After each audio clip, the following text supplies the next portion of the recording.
There are anime that build a huge hype around them and turn out below average. Then there are anime that do the same, but they still manage to meet expectations of their fans.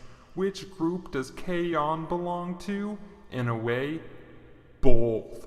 While it completely manages to please fans of slice of life and comedy manga, even some people that love K-On admit that nothing actually happens in it.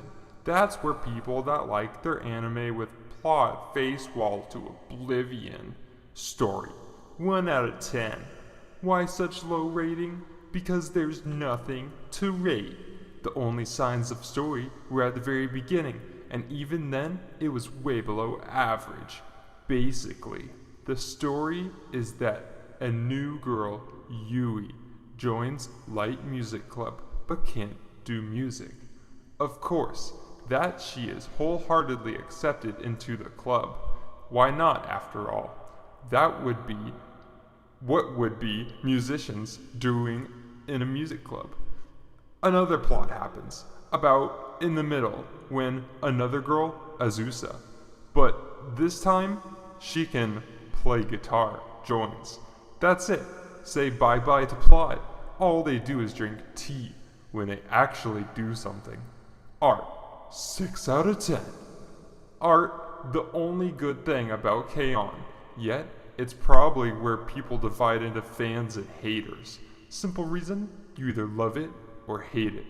Art, just like everything else, is played for laughs. Deformed characters are in every episode, and design is something between a moe lolly and Voldemort. Sound, 1 out of 10. Do not go into this expecting an anime based on music, even though it wants you to believe it is. It isn't. Practice is very rare to see here, and even if it happens, most of it is just pointless jamming. Concerts are even rarer, 2 in the whole season. And, again, they're played for laughs, so they're about stage fright, driven into dumb extremes. Songs a 5-year-old would write, no kidding. The whole group being anything but in tune, etc. Characters, 5 out of 10. I hate it when people rage over a show and ignore its good points because they dislike it. Characters were the strongest point of K-On! So that's why I gave it a 5 out of 10, but art a 6 out of 10. Okay, whatever. Characters were the strongest point of K-On! After art. Oh. There aren't many, and while some are similar, they still manage to keep their diversity both in nature and looks. However, don't expect any character development or any characters that would serve other purpose than comic relief. The cast is full of stupid, hypocritical, useless, and annoying characters that would be hated until the end of time if they were in a different kind of anime. However, they still have a charm to them and a very strong moe factor. Enjoyment, 0 out of 10! Even though I have sort of mainstream sense of humor, most of the mainstream anime makes me laugh easily.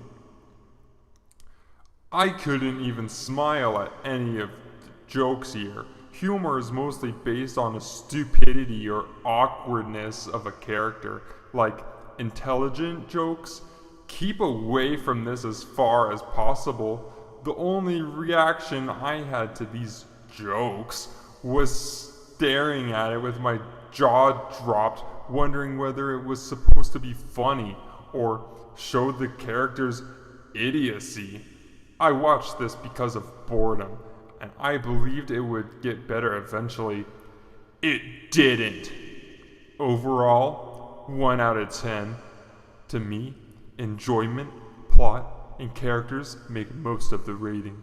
In that order, so art could be perfect, and it still would get low rating. I found the art stupid, so wouldn't help much anyway. I didn't enjoy the series, but you might. The only thing you should ask yourself if you have a lot of time on your hands, And if you enjoy watching moe characters drinking tea, if so, by all means, watch this. If not, maybe you should try something else. You're so wrong. Oh my goodness, you're so wrong. You're so wrong. Oh wow.